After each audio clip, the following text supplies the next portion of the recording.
एक जंगल में कालू कौवा और कालू कौवा की पत्नी पटाखे की दुकान खोली थी। उसके पटाखे की सेलिंग अच्छी थी, इसलिए उसको कोई कमी नहीं थी।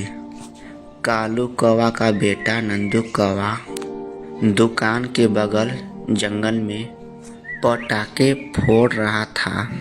नंदू कौवा बहुत ही चुल्ली था, किसी न किसी पंछी को परेशान करता रहता था।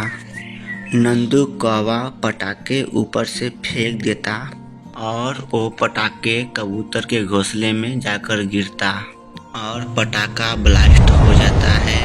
कबूतर के घोंसले में आग लग जाता है। नंदू कौवा, तुमने क्या किया? इतना कहकर कबूतर रोने लगता है। ये तुमने क्या किया? नंदू कौवा तो बहुत बिगड़ा हुआ है। मैं अभी तुम्हारे माँ पिता से शिकायत करता हूँ। मैंने कबूतर चाचा का घोंसला जला दिया। कबूतर चाचा का घोंसला टूट गया।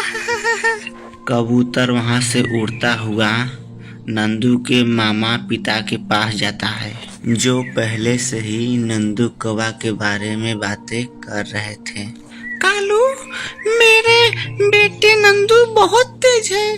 वो जंगल में सभी पंछियों को परेशान करता है। हाँ कौवी, तुम सही कह रही हो। मेरा बेटा बहुत चालाक है।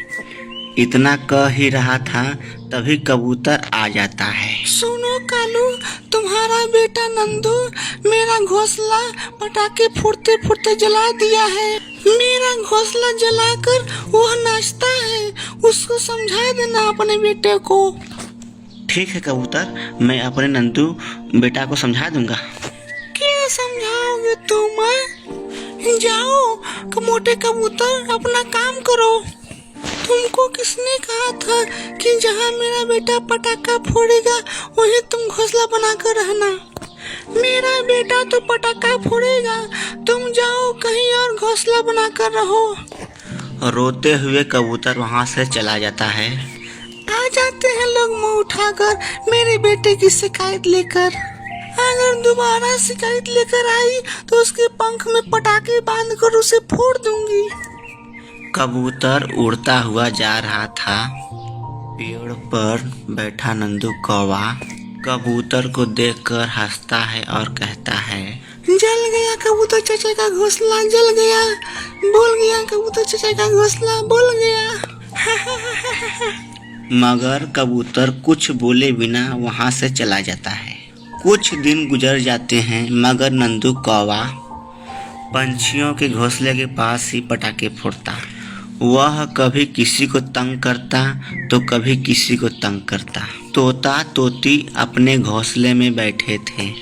पहले ये सेब आप खाइए। नहीं, ये आपका है। मेरे प्यारे पति जी, तुम मेरा कितना ख्याल रखते हो। तोता और तोती अपने में बातें कर रहे थे। तभी नंदू कौवा पटाखे घोंसले के ऊपर फेंकता है। पटाखे तोता के घोंसले में जाकर गिरता है। घोंसले में आग लग जाती है। घोंसले जलने लगते हैं और तोता के एप्पल कहीं दूर जाकर गिरता है। हरी तोती, तुम ठीक तो हो ना? पटाखे की चोट तो नहीं लगी? मैं ठीक हूँ पति जी, आप ठीक है ना? मैं अभी इस कौवे के बच्चों को समझाता हूँ। पति तोता नंदू कौवा को पकड़ लेता है। मैंने तुमको कितनी बार पटाखे फोड़ने से यहाँ मना किया हूँ, फिर भी तुम मेरा घोंसला जला दिया। तभी नंदू कौवा को इतनी बात कहकर 2-4 लगा देता है। हाँ, तुमने मुझे मारा तोता अंकल, तुमको मेरी माँ छोड़ेगी नहीं। मैं अभी अपने मामा से जाकर कहता हूँ कि मुझे तोता अंकल ने मारे हैं। ऐसे ही रोते हुए नंदू कौवा अपने मामा पिता के पास जाता है। पति जी, हम लोग का घोंसला तो जल गया, अब हम लोग को नया घोंसला बनाना होगा। फिर तोता और तोती नया घोंसला बनाने में लग जाते हैं। मामा, मुझे तोता अंकल ने मारा। मुझे तोता अंकल ने बहुत मारा। क्या बेटा, तुम क्या बोल रहे हो? तोता की इतनी हिम्मत कि मेरे बेटों को मारे। अभी जाकर मैं उसको देखती हूँ। मगर कौवी, कुछ होने से पहले नंदू से पूछो तो कि हुआ क्या था। मैं ये सब बात जाकर उस तोता से ही पूछूंगी। गुस्से में कौवा और कौवी वहां से उड़ते हैं। तोता अपना नया घोंसला बना रहा था। कौवी पीछे से जाकर तोता को बहुत जोरों की एक चोंच मारती है। लालमती चोंच वाले तोता, तुम्हारी इतनी हिम्मत कैसे हुई कि तुम मेरे बेटों को मार दिए? मैं तुम्हें छोड़ूंगी नहीं। इतना कहते ही कौवी तोता को मारने लगती है। मेरी बात सुनो कौवी, तुम्हारे नंदू कौवा ने मेरा घोंसला पटाखे से जला दिया। तोता की पत्नी भी वहां आ जाती है, मगर कौवी तोता को मारे जा रही थी। शोर सुनकर टुनी चिड़िया भी वहां आ जाती है। टोनी बहन, मेरे पति को बचाओ इस कौवी से। मेरे पति को बचाओ टोनी बहन। कौवी रुक जाओ, कुछ तो शर्म करो। फिर कौवी तोता को छोड़ देती है। चिड़िया, इसके बेटे ने पटाखे से मेरा घोंसला जलाया और ऊपर से ये मुझे मार रही है। तुम घोंसला किसी और पेड़ में बना लो, मेरा बेटा तो इसी तरह पटाखे फोड़ेगा। हम दोनों यहाँ से जा रहे हैं, मगर कौवी और कौवे, इसकी सजा तुम्हें जरूर मिलेगी। रोते हुए तोता तोती वहां से चले जाते हैं। कौवी, तुमने ये बहुत गलत किया जो तोता तोती को यहाँ से निकाल दिया। जाते हैं तो जाएं, इस जंगल में दूसरे तोता तोती आ जाएंगे। कौवी भी वहां से चली जाती है। रात को कौवी अपने बेटे के साथ अपने घोंसले में लेटी थी। पति कौवा भी उसके बगल में सोए हुए थे। मामा, जब मैंने पटाखा फेंका तो कबूतर चाचा के घोंसले में आग लग गई। मामा, तोता का घोंसला जल गया। सेव पटाखे की आवाज से दूर जाके गिरा। मामा, अब बस करो नंदू, कितना कहोगी? मेरा हंस हंस का पेट फूलने लगा।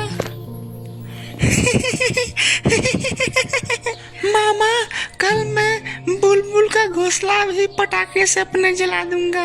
हाँ, याद आया नंदू, कल बुलबुल का घोंसला जरूर पटाखे से जलाना। बहुत बातें करती है, उसका घर जरूर जलाना कल। मुझे बहुत मजा भी आएगा। फिर दूसरे दिन कौवा और कौवी पटाखे की दुकान पर अपना पटाखा बेच रही थी। बुलबुल अपने घोंसले में सोया था। नंदू कौवा जोरों से पटाखे फेंकता है। अब तो पटाखे फूटेगा, बुलबुल का घोंसला जरूर जलेगा। मगर नंदू के पटाखे सीधा जाकर कौवे की दुकान में गिरता है। कौवा और कौवी वहां से भाग पाते पटाखे फट जाते हैं। कौवा और कौवी को पटाखे से चोट आ जाती है। मैं पटाखे से जल गई, मेरे काले पंख भी जल गए। कौवी, मेरे मुंह पर पटाखे का सटका लग गया है। कौवी, मुझे कुछ दिखाई नहीं दे रहा है, तुम तो ठीक हो ना? हे भगवान, मेरा पंख बहुत तेज दर्द कर रहा है। पति कौवा, मैं क्या करूं? वे दोनों बहुत बुरी तरह से जल जाते हैं। वे दोनों रोए जा रहे थे। तभी पंछी वहां पर आ जाते हैं। कौवी, ये सब तुम्हारे वजह से हुआ है। अगर पहले से ही नंदू को पटाखे फोड़ने से रोके होते तो आज ये सब ना होता। मगर अब कहने से क्या हो सकता था। नंदू कौवा रोए जा रहा था। हमें माफ कर दो चिड़िया बहन, हमें बचा लो। मेरे प्यारे दोस्तों, इस कहानी से हमें क्या शिक्षा मिलती है? मिलते हैं अगले वीडियो में, तब तक के लिए धन्यवाद।